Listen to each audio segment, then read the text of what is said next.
Excuse me আপু, can I take you picture?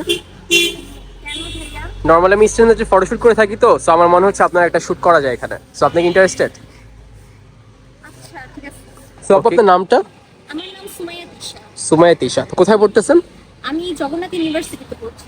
আচ্ছা, ধানমন্ডিতে থাকেন? হ্যাঁ হ্যাঁ। তো ধানমন্ডি আসলে কেমন কেমন লাগে আপনার ধানমন্ডি? আসলে ছোটবেলা থেকেই তো এখানে থাকা, তাই এই ধানমন্ডি অনেক ভালো লাগে। অ্যান্ড আশেপাশে লেক আছে, তারপর ফ্রেন্ড সার্কেলও খুব সবাই এখানেই থাকে, তো মানে অন্য একটা আপন মনে হয় আর কি। আচ্ছা আপু, আপনার জন্য একটা কোশ্চেন, আন্টির দিয়ে আপনার জন্য বেস্ট অ্যাডভাইস কোনটা? বেস্ট অ্যাডভাইস, আমার আম্মু সবসময় বলে যে বর্তমান জেনারেশনে একটা মেয়েকে অবশ্যই ইন্ডিপেন্ডেন্ট হতে হবে অ্যান্ড স্ট্যাবলিশড হতে হবে, যেন হচ্ছে সে নিজের পায়ে নিজের ভাবে কিছু একটা করতে পারে। অ্যান্ড এই অ্যাডভাইসটা আমি অলওয়েজ ফলো করি। ওকে, কোথায় করা যায় আশেপাশে আপু শুট? এখানেই তো স্ট্রিটটা সুন্দর লাগছে, সেখানেই করা যায়। ঠিক আছে, তাহলে আমরা এখানে কিছু শুট করি। আচ্ছা।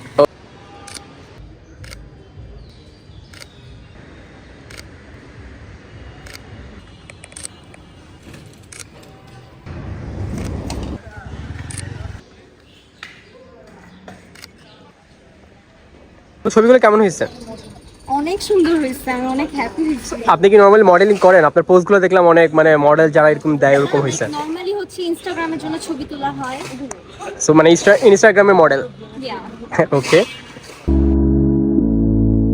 Little harder. I'm still in love.